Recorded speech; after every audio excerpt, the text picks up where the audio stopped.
With the lotus bloom in unexpected constituencies in Kerala, the BJP seems to be preparing what many are calling a political surgical strike. In Kottayam district, reports suggest that Union Minister George Kurian may be fielded in the Kanjarapalli Assembly constituency. Sources say the party's national leadership has asked him to focus completely on this seat. Why Kanjarapalli?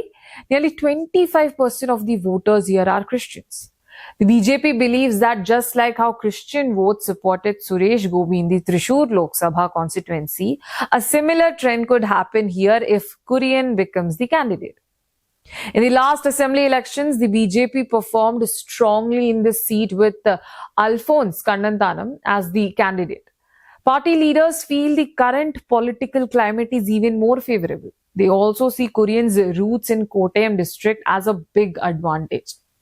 Kurian was elected to the Rajya Sabha from Madhya Pradesh after the resignation of Jyotiraditya Scindia. His current Rajya Sabha term is ending in April. And earlier, there were reports that he might be sent again from Madhya Pradesh. But now all eyes seems to be on Kanjarapalli. Meanwhile, Kerala BJP President Rajiv Chandrasekhar is expected to consult central leaders before officially assigning responsibility in key constituencies.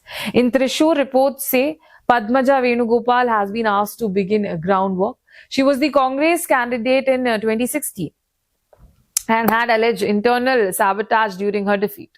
In the last Lok Sabha poll, Suresh Gopi managed to lead in a division of Thrissur municipality, and the BJP hopes Padmaja can recreate that success. In Palakkad, Shobha Surendran is reportedly being positioned for action.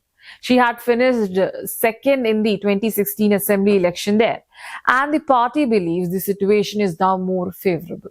Leaders are also hoping she can manage internal party issues in the constituency.